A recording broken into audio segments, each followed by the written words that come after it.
Thus, now you have two things.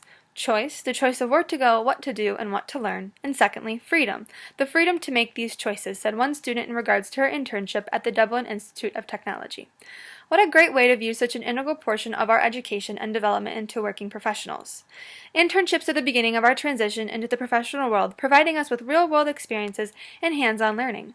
Wouldn't it be great if this is how we all felt about internship? However, many students do not feel the same because of outside influences over where we choose to intern. One influence is cost, in particular the tuition costs charged by schools during this quarter.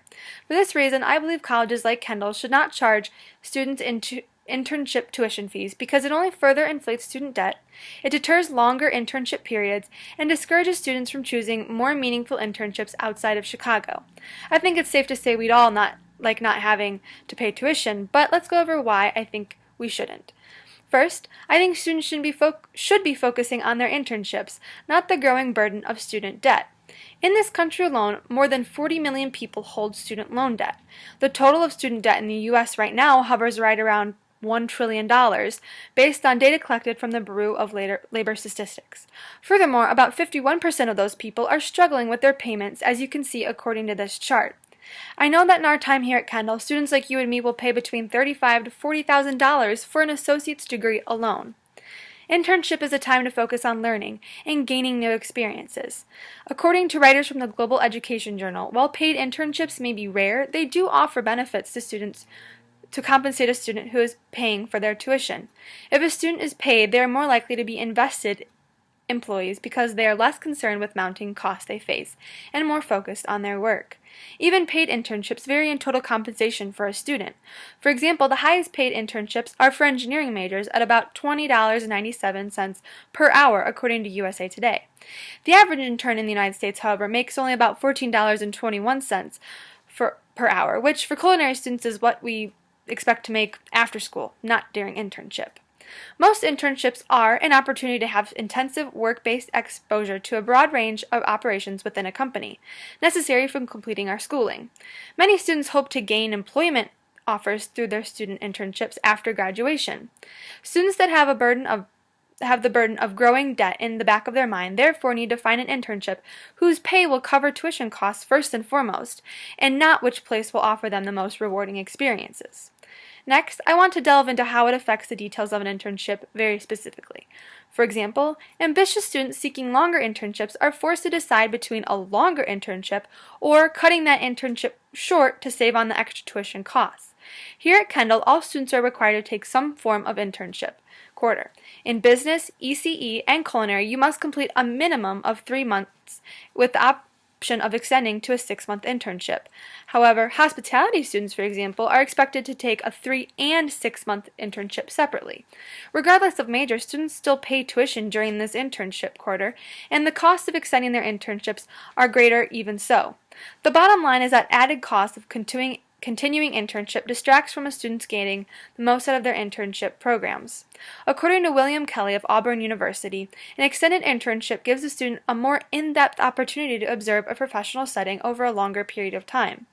Furthermore, many businesses and companies find themselves looking for interns for longer periods anyways in order to justify the time and cost spent training the intern. Students face then limiting their potential internship sites to only those that will accept a 3-month internship, or taking on the added cost and stress in order to intern at perhaps a more qualified site that offers only longer internship programs. Now, on to what I think is the most consequential part of this topic. The third and final reason colleges like Kendall shouldn't charge tuition during internship is to encourage students to look for bigger, better, and more enriching opportunities, especially those outside of their current home area. Interning in a new place will not only open doors for students, it helps round them as potential employees. The Global Education Journal believes that allowing a student to do an internship at a current employer is generally not a good idea because it doesn't help the student push further or heighten their potential for further success. On a more personal note, one of my chef instructors advised me that picking up and moving to a new area is one of the best things to do in terms of perspective in any industry. Future employers will see your ability to adapt to new environments as well as your commitment to your career. Oftentimes, the costs of going abroad or moving cross-country to pursue a worthwhile internship aren't feasible. If an internship is costly in terms of transportation, room and board, as well as tuition, a student may choose not to serve that internship at all. Think of a student living in Chicago but who wants to intern in San Francisco. The cost of living is much, much higher than in Chicago. Therefore, the combined cost of tuition and soon-to-be room and board may prevent them from taking what could be the opportunity of a lifetime. So, hopefully now you can see why I think Kendall should better serve its students by not charging tuition costs during internship. To conclude overall, I think the most important thing to remember is that internships, above all else, should be a positive, enriching learning experience. Schools shouldn't cloud the students' judgment by influencing them with increased financial burden. I believe colleges should instead encourage and support their students by reducing tuition or even not charging tuition at all during these internship quarters. Perhaps universities could provide a subsidy program in order to aid their students and further them in finding the most beneficial internships possible. In the end, no matter what the internship a student decides to take, it can still be a positive and advantageous if a student is willing to put in the time and effort, but is made easier and more beneficial if a student is not worried about the overall costs. Thank you.